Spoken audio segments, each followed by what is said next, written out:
नमस्कार, मैं श्यामगिरी। आप देख रहे हैं टीएफडी इंडिया न्यूज 24। टीएफडी इंडिया न्यूज 24 में आप सभी दर्शकों का स्वागत है। मोदी की फंस गई कुर्सी। मोदी की कुर्सी फंस गई। अब इंडिया गठबंधन की बन गई रणनीति। 200 प्लस सांसदों के साथ बड़ी बैठक। इस वक्त हम लोग बड़ी महत्वपूर्ण बिंदु पर, ऐसे बिंदुओं पर चर्चा करेंगे जो कहते हैं ना कि किसी के नाक में दम कर देना। तो नरेंद्र मोदी के और भारतीय जनता पार्टी सरकार के जो कर्म हैं 12 सालों के, वह कर्म पूरी तरह से खुल करके देश के सामने आ गए, पहला।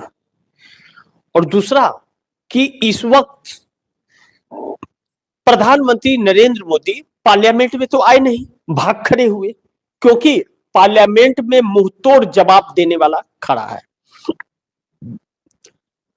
तो पार्लियामेंट से भाग खड़े हुए क्योंकि सबूतों के साथ विपक्ष इंतजार कर रहा है और डरने वाला है नहीं। और सबसे बड़ी चीज कि पार्लियामेंट के अंदर नरेंद्र मोदी के सहयोगी दल भी उनके बचाव में नहीं है। सहयोगी दल उनके बचाव में नहीं है। तो जब सहयोगी दल बचाव में नहीं है तो सरकार को बचाएगा कौन? सरकार तो बैकफुट पर आकर के खड़ी हो गई। और जब सरकार बैकफुट पर आकर के खड़ी हो गई है तो राज्यसभा में स्पेस मिलता है, क्योंकि राज्यसभा के अंदर सरकार भाजपा मजबूत है, लेकिन लोकसभा के अंदर कमजोर है। क्योंकि 240 अगर भारतीय जनता पार्टी के हैं तो 240 के ही आसपास इंडिया गठबंधन के लोग भी हैं। मुकाबला कड़ा है और भारतीय जनता पार्टी के नेता जो है उनके पास बोलने के लिए कुछ नहीं है, लेकिन विपक्ष के, इंडिया गठबंधन के एक एक नेताओं के पास बोलने के लिए बहुत कुछ सबूतों के साथ है। तो पार्लियामेंट के अंदर मोदी जो कथाकथित लिखित भाषण दर्ज कराए, राज्यसभा के अंदर चूंकि भारतीय जनता पार्टी की मेजोरिटी ज्यादा है और विपक्ष की कम है, तो राज्यसभा के अंदर प्रधानमंत्री भाषण दिए। भाषण में नरेंद्र मोदी 2 शब्दों पर, 3 शब्दों पर ज्यादा ध्यान दिए। पहला कि मोदी तेरी कब्र खुदेगी, और दूसरा कांग्रेस के गांधी परिवार, नेहरू और गांधी का, इंदिरा का, और तीसरा प्रधानमंत्री की कुर्सी का, कि गांधी परिवार को कुर्सी बड़ी प्यारी है। लेकिन नरेंद्र मोदी ने राज्यसभा के अंदर भी, इसीलिए तो राज्यसभा को चुना उन्होंने, लोकसभा में नहीं, और विपक्ष बाइकॉट। अब ऐसे में नरेंद्र मोदी एक बार भी यह नहीं बोल पाए कि विपक्ष जो पूछ रहा है कि अमेरिका से डील क्या हुई है, किन शर्तों पर, कोई जवाब नहीं, उसका कोई भी चर्चा नहीं मोदी के भाषण में। दूसरा, जिस जनरल नरवणे की किताब पर राहुल गांधी ने सवाल खड़ा किया और लीडर ऑफ अपोजिशन को नहीं बोलने दिया गया, उस पर कोई चर्चा नहीं, कोई जवाब नहीं है प्रधानमंत्री का। तीसरा, रसिया और चाइना अब नाराज, अमेरिका को खुश करने में इस पर नहीं। और जेफरी एप्स्टीन फाइल में जो नाम हमारी महामानव का आया है उस पर कोई चर्चा नहीं, जवाब नहीं। और इन्हीं 4 मुद्दों पर विपक्ष पार्लियामेंट में जवाब मांग रहा है। अब सवाल यह है कि नरेंद्र मोदी लोकसभा चुनाव जीत करके आए हुए हैं वाराणसी से। पार्लियामेंट में ही सब कुछ होता है। अब नरेंद्र मोदी पार्लियामेंट के नेता हैं, पार्लियामेंट के अंदर नेता सदन, नरेंद्र मोदी सदन से भाग रहे हैं। बड़ी ध्यान से आप दर्शक समझिएगा, बड़ी महत्वपूर्ण बिंदु पर मैं आप दर्शकों को बता रहा हूं। अब नरेंद्र मोदी पार्लियामेंट के अंदर सदन के नेता हैं और राहुल गांधी पार्लियामेंट के अंदर लीडर ऑफ अपोजिशन है, और दोनों चुनाव जीत करके आते हैं। राज्यसभा के अंदर कोई भी सदस्य चुनाव जीत के आया हुआ सदस्य नहीं होता, वह मनोनीत यानी कि विधानसभा से चुन करके आता है, उसकी पार्टी उसे अपने तरफ से चुन के भेजती है। अब ऐसे में नरेंद्र मोदी को क्लियरिटी लोकसभा के अंदर देना पड़ेगा, और लोकसभा का नियम है कि लीडर ऑफ अपोजिशन के भाषण के बाद जो सवाल वह पूछता है और विपक्ष के लोग पूछते हैं, उसके जवाब में प्रधानमंत्री को अपने भाषण में जवाब देना पड़ता है, चाहे जो भी। तो नरेंद्र मोदी पार्लियामेंट के अंदर तो भाग खड़े हुए, चेहरा दिखाने लायक नहीं, और राज्यसभा में किसी की सुनते नहीं। अब राज्यसभा के अंदर जो सवाल पूछा गया उसका भी जवाब नहीं है, और नरेंद्र मोदी इतिहास बता रहे हैं अपने महामानव का, और मोदी तेरी कब्र खोदेगी। अरे आप ही के लोगों ने तो कब्र खोदेगी की बात कही, शर्म भी नहीं आती? तो आप एफआईआर करो ना। भाजपा के ही अंधभक्तों ने कब्र खुदेगी, मोदी तेरी कब्र खुदेगी, या मैं नहीं कह रहा हूं, भाजपा के ही लोगों ने यूजीसी के आंदोलन में कहा है, अभी जो यूजीसी पर आंदोलन हुआ उसमें कहा है, पर्यावरण पर जो हुआ है उस पर कहा है, अरावली पर्वत पर भाजपा के ही लोगों ने कहा है, तो उसके ऊपर एफआईआर तो नहीं किए, तो कब्र खुदेगी किसने कहा? भाजपा के लोगों ने ही भाजपा के प्रधानमंत्री को कहा।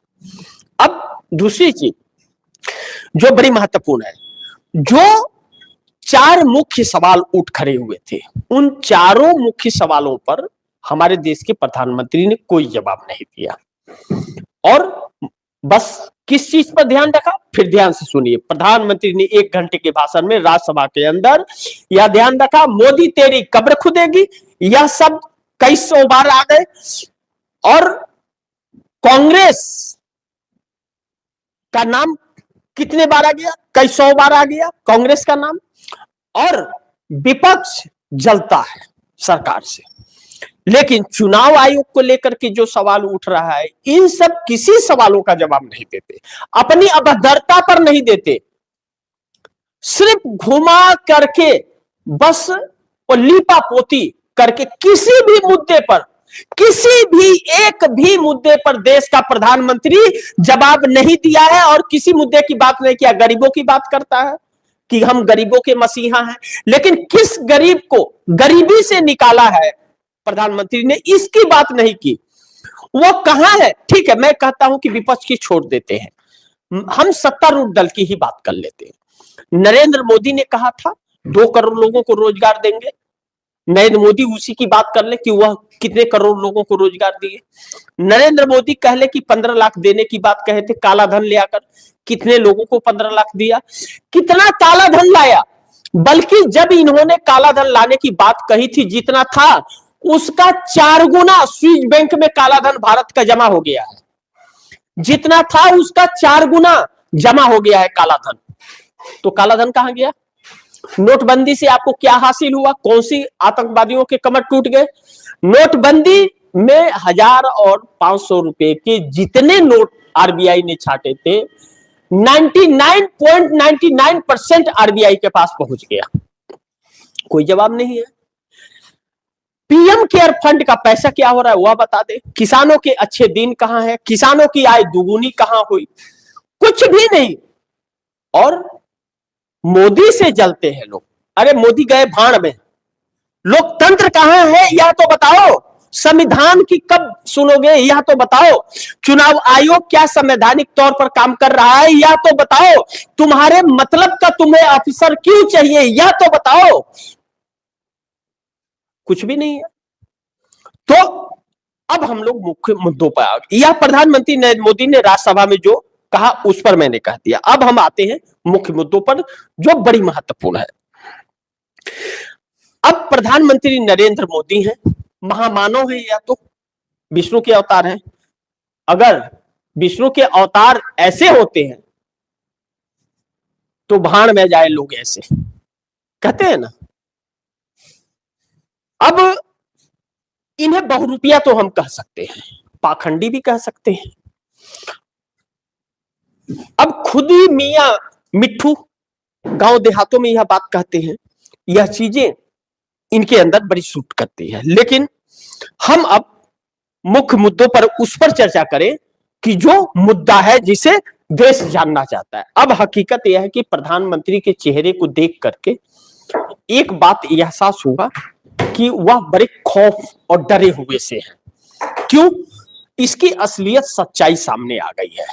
वह सच्चाई जनरल नरवणे की किताब जो राहुल गांधी ने इनके सामने ला करके पटक दी है। 100 सालों से जो आरएसएस देशभक्ति का पाठ पढ़ा रहा था और भाजपा पढ़ा रही थी, वह पाठ इन लोगों के चरित्र का उजागर जनरल नरवणे की किताब ने कर दिया। और यह इतने असहाय है, यह जनरल नरवणे का कुछ बिगाड़ नहीं सकते, कुछ नहीं बिगाड़ सकते। यह तो इनकी सच्चाई किताब में लाती है, जो पार्लियामेंट में कल फिर यही चीजें उठेंगी और इन्हें जवाब देना पड़ेगा, नहीं तो भागना पड़ेगा। अब दूसरी चीज, मैं इस हेडिंग पर आ जाऊं कि मोदी की कुर्सी फंस गई। हमने लिखा कि मोदी की फंस गई कुर्सी, इंडिया गठबंधन की बन गई रणनीति, नई रणनीति। 200 प्लस सांसदों की बड़ी बैठक। सुबह के भी कार्यक्रम में मैंने आप दर्शकों को बताया था कि ममता बनर्जी बहुत सक्रिय हो गई है। कल ममता बनर्जी ने प्रेस कॉन्फ्रेंस किया था और प्रेस कॉन्फ्रेंस करके कहा था कि हम महाभियोग लाएंगे सीसी के खिलाफ, यानी कि chief election commission Gyanesh Kumar के खिलाफ। अब समझना आप दर्शकों को यह बहुत जरूरी है कि मोदी इतने परेशान और डरे हुए क्यों है, सरकार क्यों डरी है, इस बात को आप समझिए। चूंकि चुनाव आयोग जो खेल कर रहा है और जिस तरह से खेल कर रहा है, यह हमारे देश पर एक बदनुमा दाग लगा दिया। आप दर्शक ही सोचिए कि क्या आप किसी के पास, आप लोग किसी के पास या देश के किसी भी व्यक्ति के पास इस देश के नागरिकता का सर्टिफिकेट है? किसी के पास, किसी भी एक व्यक्ति के पास बताइए, नागरिकता का सर्टिफिकेट है कि आप इस देश के नागरिक हो? क्या इस देश के किसी भी सरकार ने, मोदी को छोड़िए, मोदी तो क्या नाम है कि एक हवा है, या ना तो 56 में ना गप्पन में किसी भी व्यक्ति ने एक पाखंड फैलाने वाली व्यक्ति के तौर पर यह साबित होते जा रहे हैं। मैं कहता हूं कि चाहे इस देश की आजादी की लड़ाई लड़ करके और शासन पर काबिज होने के लिए पंडित जवाहरलाल नेहरू, राष्ट्रपिता महात्मा गांधी या सुभाष चंद्र बोस या किसी ने भी नागरिकता का सर्टिफिकेट दिया? बाबा साहब भीमराव अंबेडकर ने संविधान लिखी, क्या उन्होंने नागरिकता का सर्टिफिकेट दिया किसी भी व्यक्ति को? आज 144 करोड़ लोगों में किसी भी एक व्यक्ति के पास नागरिकता की सर्टिफिकेट है कि वह इस देश का नागरिक है? नहीं है। इस देश की सरकारों ने क्या निकाला? पैन कार्ड, राशन कार्ड, आधार कार्ड, ड्राइविंग लाइसेंस, पासपोर्ट, जिसके पास होंगे वह सब कुछ होता है, वही हर सरकारी काम में वो इसी डॉक्यूमेंट का जरूरत पड़ता है। और सन 2000 तक तो इस देश के 80% लोग, बल्कि 85-90% कह लीजिए, सन 2000 तक तो घर में बच्चे पैदा हुआ करते थे, दाई पैदा करती थी, गांव की दाई आ जाती थी, बच्चा पैदा हो जाता था घर में, हॉस्पिटल नहीं जाते थे, बर्थ सर्टिफिकेट नहीं मिलता था। उसके बाद चलन में आया बर्थ सर्टिफिकेट, तो कोई बर्थ सर्टिफिकेट लेता है, कोई नहीं लेता था। अब आप अगर जब नागरिकता का प्रमाण पत्र किसी को दिए ही नहीं, और पिछली सरकारों का छोड़ दे, आप 12 साल से प्रधानमंत्री हैं नरेंद्र मोदी और नागरिकता का सर्टिफिकेट नहीं दिए हैं, तो फिर नागरिकता साबित करने के लिए किसी भी व्यक्ति को कोई भी सरकार कैसे बोल सकती है? कैसे बोल सकती है वह? क्या उसके पास नागरिकता का सर्टिफिकेट है जो व्यक्ति इस कानून को ला रहा है? वह व्यक्ति चुन करके भी उन्हीं लोगों के वोट से जाता है पार्लियामेंट के अंदर, जिससे यह नागरिकता का सर्टिफिकेट मांग रहे हैं। आपको प्रधानमंत्री बनने के लिए उसी व्यक्ति का वोट चाहिए जो इस देश का नागरिक जिसे आप नहीं मान रहे हैं। उसी व्यक्ति के वोट से आप आए, तो अगर वह नागरिक नहीं है तो आप भी चुने हुए नहीं है। वोटर कार्ड नहीं, कहिए कि नागरिकता का प्रमाण पत्र दिखाओ और वोट डालो। है कोई एक व्यक्ति, सिंगल व्यक्ति इस देश में है ऐसा जिसके पास नागरिकता का सर्टिफिकेट है? और जब पहले लोग पढ़ाई करते नहीं थे तो उनके पास 10वीं का सर्टिफिकेट कहां से आएगा या डिग्री का सर्टिफिकेट कहां से आएगा? बहुत कम लोगों की हैसियत होती थी कि अपने बच्चों को पढ़ा ले जाए। और जो प्राइमरी स्कूलें बनी, किसने बनाई? कांग्रेस की सरकारों ने गांव-गांव में स्कूलें बनवाई। लोगों को पढ़ने के लिए प्रेरित, लोगों को लुभाने किए जाते थे, अलग अलग सुविधाएं दी जाती थी, टीचर दिया जाता था। टीचर बहुत सख्त होता था कि बच्चे आए पढ़ने के लिए, उसे के लिए उन्हें पुलाते भी थे, डांटते भी थे, और लोग पढ़े। पढ़ करके लोग प्राइम मिनिस्टर भी बने, मंत्री भी बने। नरेंद्र मोदी ने 90,000 सरकारी स्कूलों को बंद कर दिया। क्यों? क्योंकि आप लोगों को अशिक्षित बनाना चाहते हैं। इसके लिए लोग अशिक्षित होंगे तो आपसे सवाल नहीं पूछेंगे, आप जो भी जुमले देंगे लोगों को, उस जुमले में वह आ जाएंगे। जब ब्रिटिश गवर्नमेंट ने हमारे देश को छोड़ के जाने के पहले ब्रिटिश गवर्नमेंट ने यह लिखित में दिया कि आरएसएस का एंटी ब्रिटिश मूवमेंट में, किसी भी मूवमेंट में आरएसएस का हाथ नहीं था, आरएसएस नहीं शामिल हुआ। यानी कि देश की आजादी की लड़ाई में आरएसएस साथ नहीं था, आरएसएस नहीं चाहता था देश आजाद हो, वह ब्रिटिश गवर्नमेंट के साथ था। और वही आज सत्ता में बैठे हुए हैं जिन्होंने आजादी की लड़ाई नहीं लड़ी, जिसने जान नहीं गंवाई, जिसने अपने परिवार को खोए नहीं, और जिसने आजादी के बाद 52 सालों तक 52 इयर्स अपने कार्यालय में हमारे देश का झंडा नहीं फहराया, वह व्यक्ति देशभक्ति की बात करता है। और हम मान ले, देश मान ले इस बात को। जिसने पिछली सरकारों ने, मैं अटल बिहारी वाजपेयी की भी बात करता हूं, मैं इंदिरा गांधी की भी बात कर रहा हूं, मैं जवाहरलाल नेहरू, राजीव गांधी, बीपी सिंह, इंद्र कुमार गुजराल, देवी गौड़ा, पीवी नरसिम्हा राव, चंद्रशेखर, इन सब की बात कर रहा हूं। किसी ने भी इस देश को तोड़ने की कोशिश नहीं की। किसी ने इस देश में नफरत फैलाने की बात नहीं की। भारतीय जनता पार्टी की सरकार हिंदू की बात करती थी लेकिन नफरत नहीं फैलाती थी। अटल बिहारी वाजपेयी और लाल कृष्ण आडवाणी के कार्यकाल में, और उनका भी उतना ही सम्मान होता था। अटल बिहारी वाजपेयी को राजीव गांधी ने इलाज के लिए विदेश भेजा था, लेकिन नरेंद्र मोदी ने तो इस देश के लीडर ऑफ अपोजिशन की सुरक्षा ही हटा ली। क्यों? क्योंकि विपक्ष को यह दुश्मन समझते हैं। लेकिन आज इस देश को जिस तरह जुमले में रखा गया है, यह दुर्भाग्य है इस देश का। अब सवाल यह उठता है कि प्रधानमंत्री मोदी संसद से क्यों भाग गए और कब तक भागते रहेंगे? राज्यसभा में बैठ करके तो सरकार नहीं चला पाएंगे। इनको सरकार चलाने के लिए लोकसभा में ही आना पड़ेगा। यह लोकसभा के सांसद है, राज्यसभा के नहीं है सांसद। तो लोकसभा के सांसद हैं तो लोकसभा में इनको जवाब देना पड़ेगा। और लोकसभा में सवाल पूछे जा रहे हैं कि आपने अमेरिका से डील कैसे की, जबकि विदेश मंत्री एस शंकर कहते हैं कि हमें नहीं पता। तो पता किसे है जश्न किस चीज का नरेंद्र मोदी ने मनाया, और नरेंद्र मोदी ने माला कैसे पहना? जब इस देश को बताया नहीं कि हमने अमेरिका से सौदे क्या किए। हमें अमेरिका बताता है कि सौदा हो गया, और सौदा अमेरिका के मुताबिक हुआ है, और नरेंद्र मोदी ने स्वीकृति दी है। डोनाल्ड ट्रंप ने यह कहा कि नरेंद्र मोदी के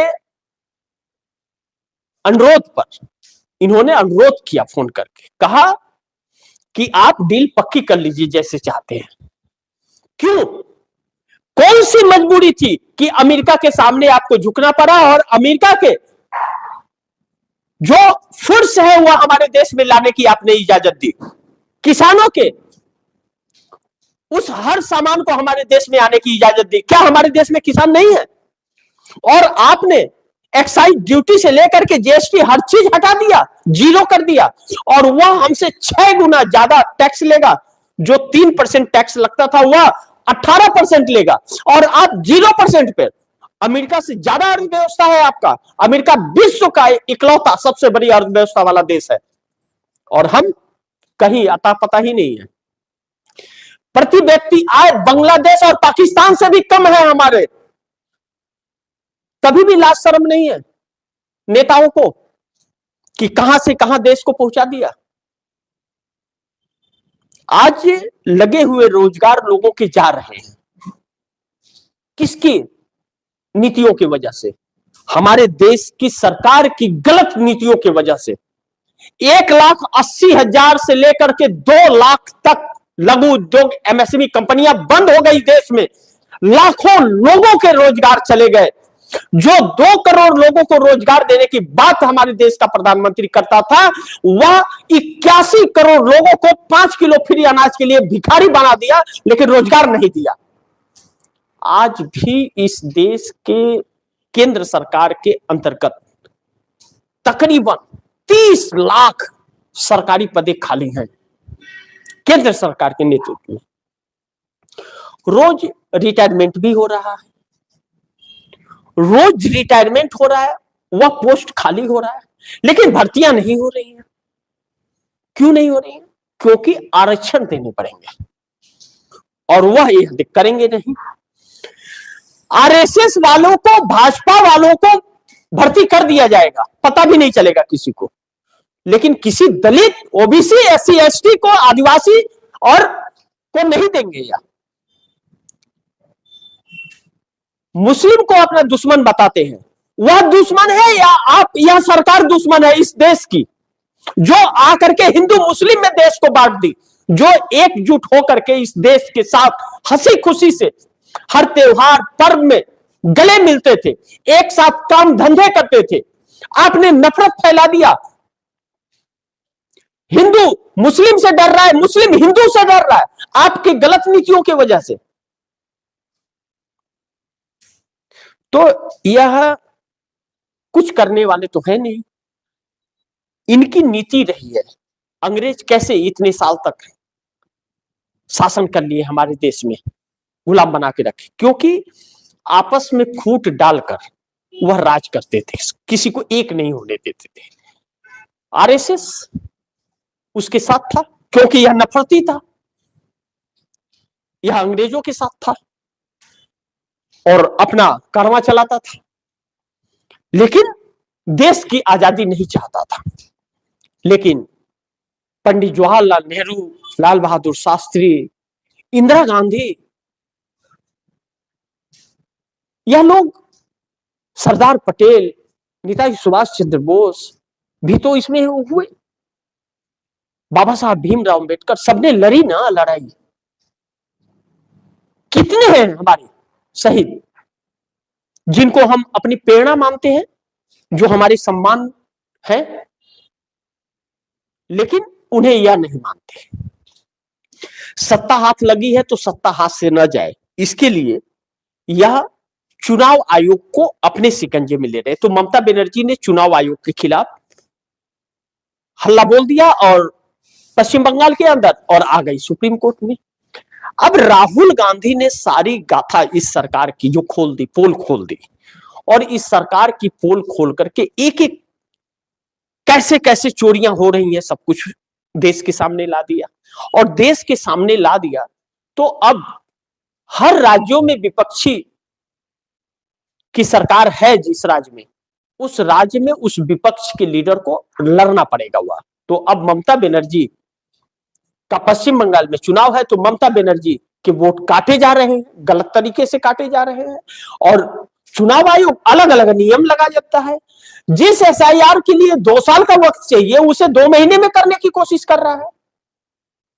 क्यों? कि इसे विपक्ष के वोट काटने हैं और फर्जी वोट जुटे, नाम कटेंगे तभी फर्जी जुटेंगे। तो काटे जा रहे हैं और फर्जी जोड़े जा रहे हैं। वो फर्जी गुजरात से जाएंगे वोट डालने, वो फर्जी हरियाणा से जाएंगे वोट डालने, महाराष्ट्र से जाएंगे, बिहार से जाएंगे, मध्य प्रदेश से जाएंगे। बिहार गए तो थे, हजारों बसें गई थी अलग अलग राज्यों से, ट्रेन गुजरात से महाराष्ट्र से ट्रेन जा रही थी।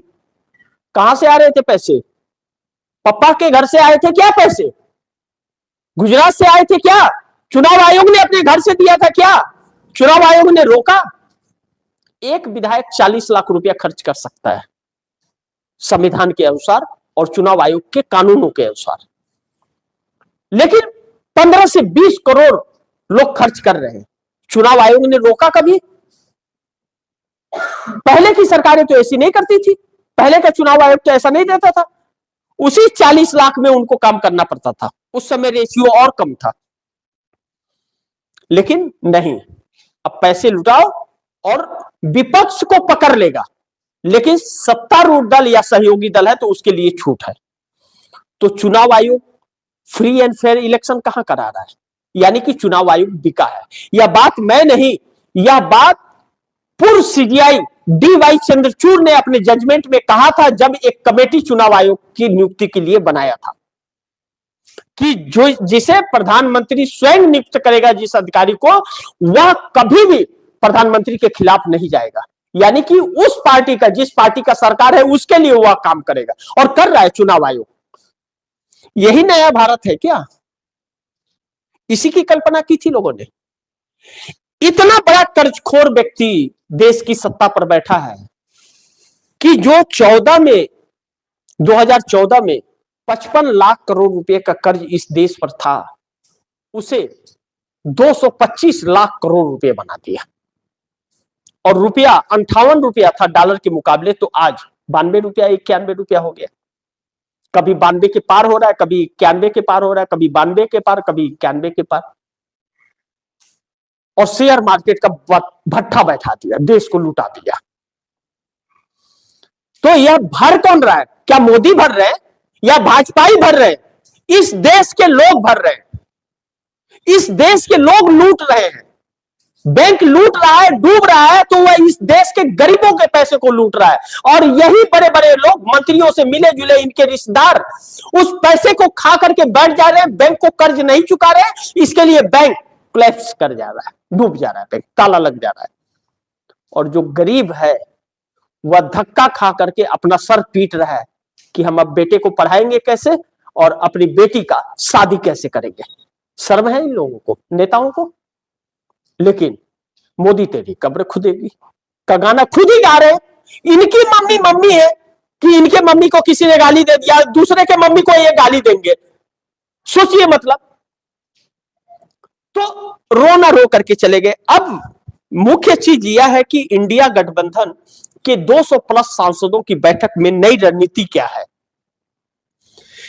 मुख्य चीज यह है कि पहले तो महाभियोग पर या सिग्नेचर हो रहे हैं 200 प्लस सांसदों का कि मुख्य चुनाव आयुक्त ज्ञानेश कुमार के खिलाफ महाभियोग लाने का। अब हर राज्य परेशान है।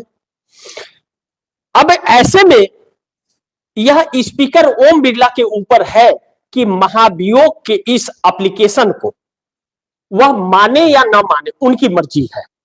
जबकि नियम यह कहता है कि 50 से अधिक सांसदों का हस्ताक्षर हो किसी चीज के लिए तो वह मान्य है और उस पर चर्चा होगी। लेकिन यहां संवैधानिक सरकार नहीं है। संवैधानिक होती तो ऐसा होता।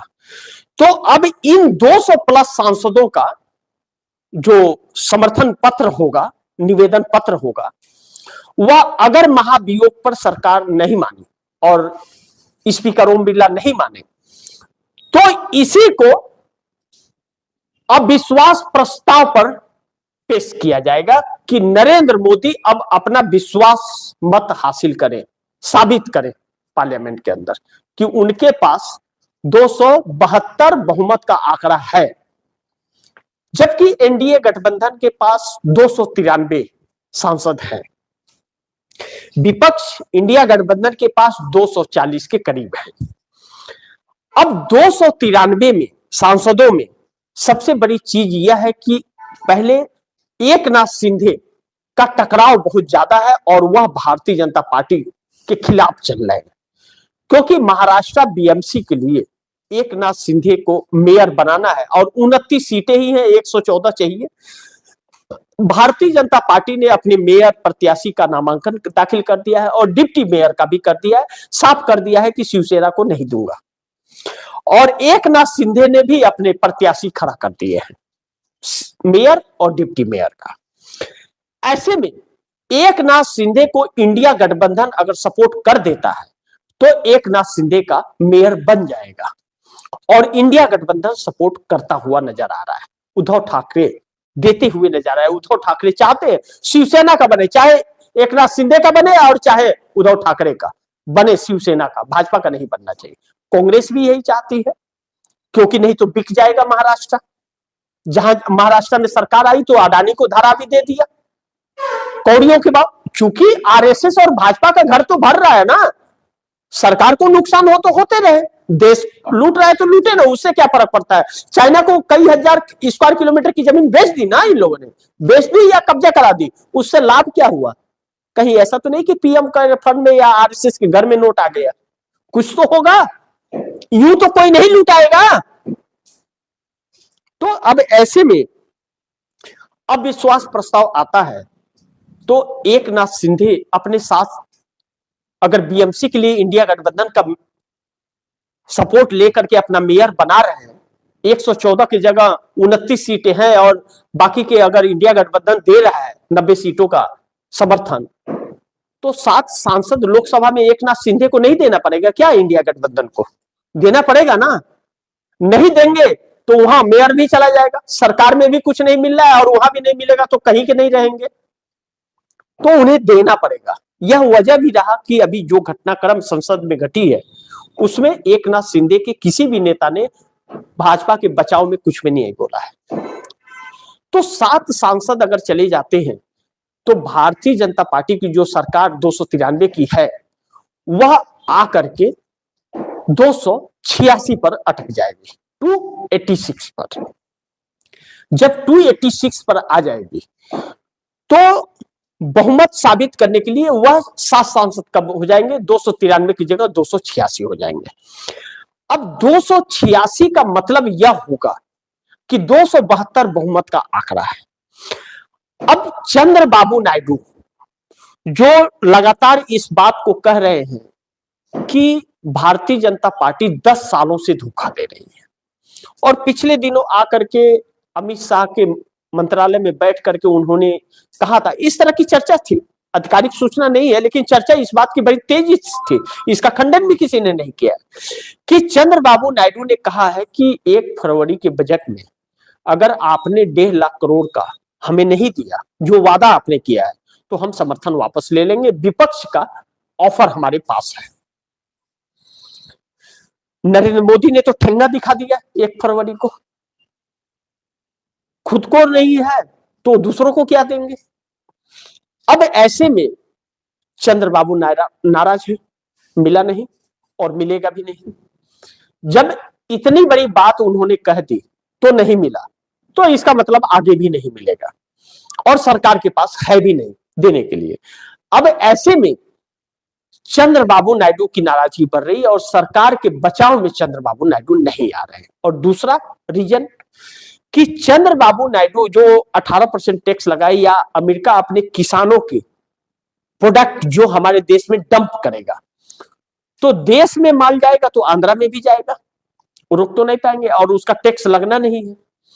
जब 0 टैक्स पर होगा तो चंद्रबाबू नायडू टैक्स ले पाएंगे क्या?